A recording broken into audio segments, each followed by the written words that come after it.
Jonesy with the CastMates here. It's been a while since we've done a video.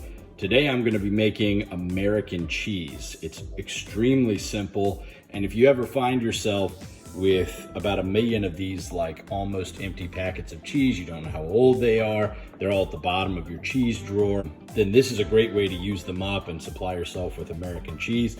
And you know the ingredients in that cheese, whatever cheese you've put in, along with a little bit of a magic ingredient called sodium citrate.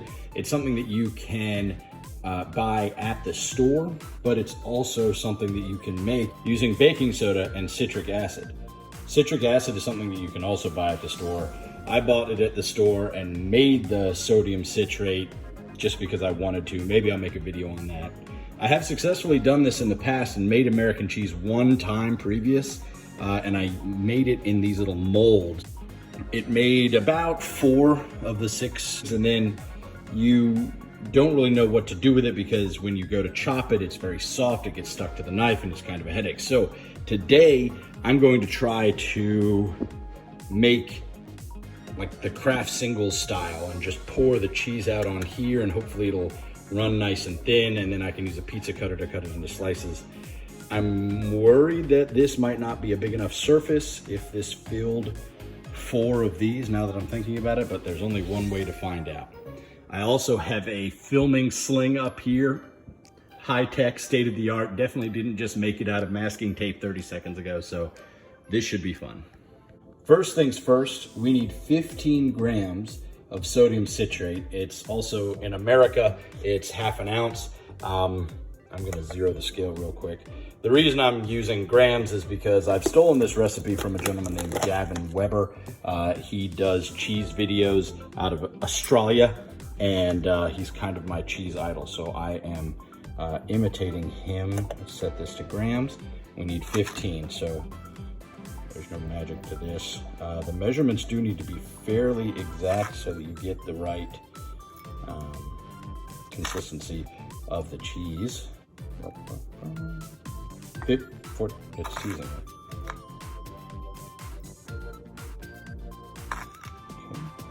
Okay. 15 grams. I'm gonna try to make this a pepper jack cheese because my wife specifically requested pepper jack. She liked the last one I made, which is a mixture of cheddar and red Leicester, but she got really excited when I said I could make it a pepper jack American cheese. So we're gonna measure out 400 grams. And again, this is supposed to be pretty accurate. And I got the other cheeses just in case I didn't get enough out of these. And that's 265 grams. Should I open another brand new thing of pepper jack, or should I use up the cheddar? I've decided to use up the rest of the cheddar cheese because that's kind of the point of this.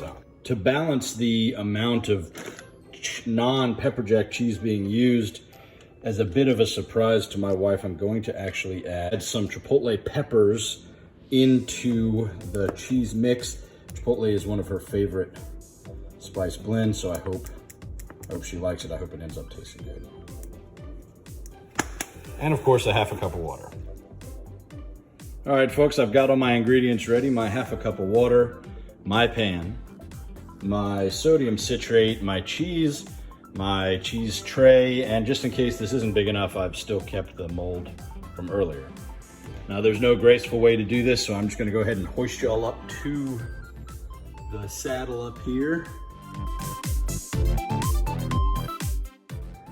And this is going to have to be kind of a one-take shot, so hopefully I don't screw it up. You're also directly over the pan, so if it falls, we're gonna get some submersible shots. So the first thing I'm gonna do is add that half a cup of water into the pan. Put it on a low heat and add in my sodium citrate.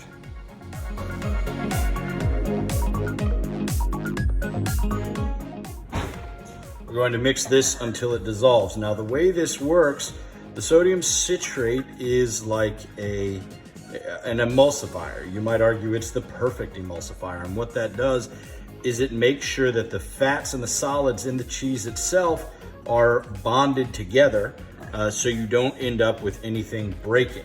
And by breaking, I mean if you've ever made like cream sauce before and suddenly you get what looks like little lumps of, well, milk solids floating in oil, your sauce has broken.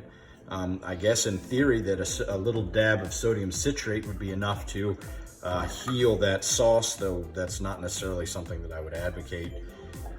All right, it looks like we have the sodium citrate dissolved in the water. And now what we're going to do is begin adding in the cheese. There's no trick to this, I just add it in little bits.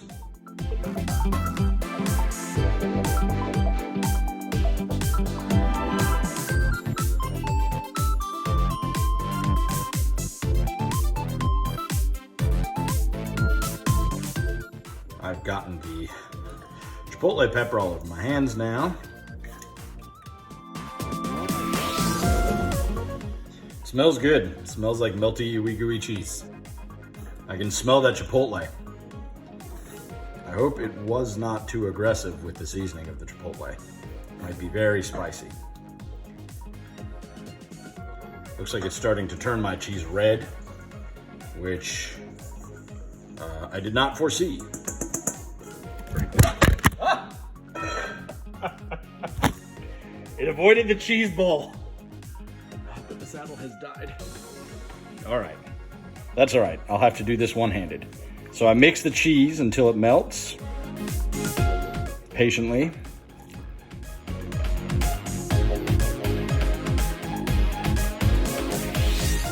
And again, there's no magic at this stage. You just keep mixing, have patience. The red Leicester I used in the last one was kind of a crumbly cheese, and it seemed for a while like it was refusing to melt down into the mix, but eventually it gave way as well. So have faith, keep mixing. Your cheese will melt into the ooey-gooey American cheesiness that you're after here. Man, it smells good. Look at how ooey-gooey it is.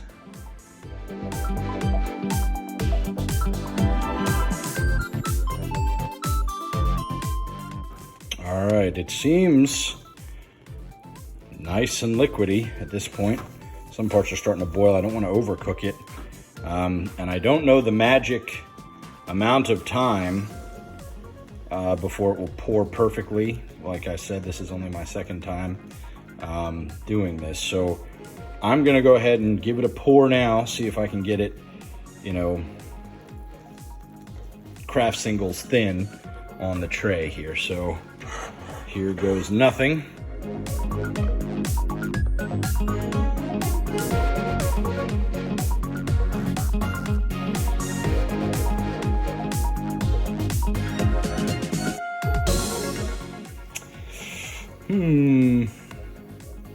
I'm going to say that this is not how I envisioned this.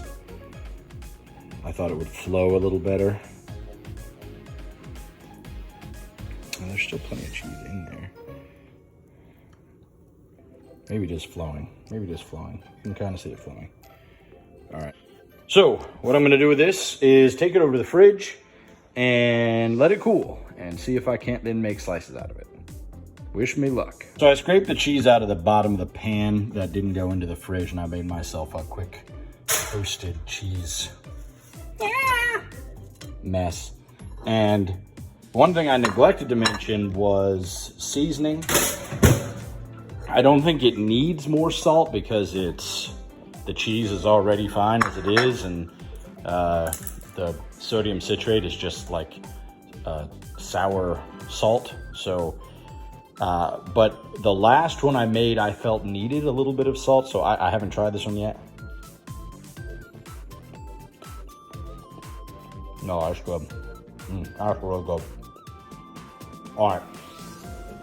We'll see how the rest of it comes out. All right, ladies and gents, I gotta tell you that this looks promising.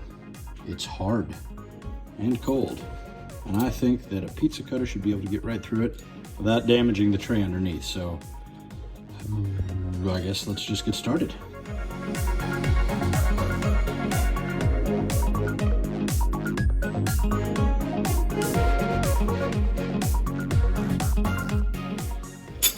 right, now for the moment of truth. I'm gonna just pick this piece. Look at this. Look at this. Cha-bam! Cha-bam! That's kind of a slice of cheese, you know, it's like weirdly lumpy. It's okay though, because this will melt on a sandwich like perfect. Yes! Forget craft singles, try the new CastMates singles. Seriously though, I've just put them in layers of wax paper, and this is how I'm gonna store them. I guess I'm gonna put this in a Ziploc bag, but we've already toasted some more on bread. It's Elizabeth Jones approved. And remember, if you like this video, don't forget to like and subscribe. There will be more.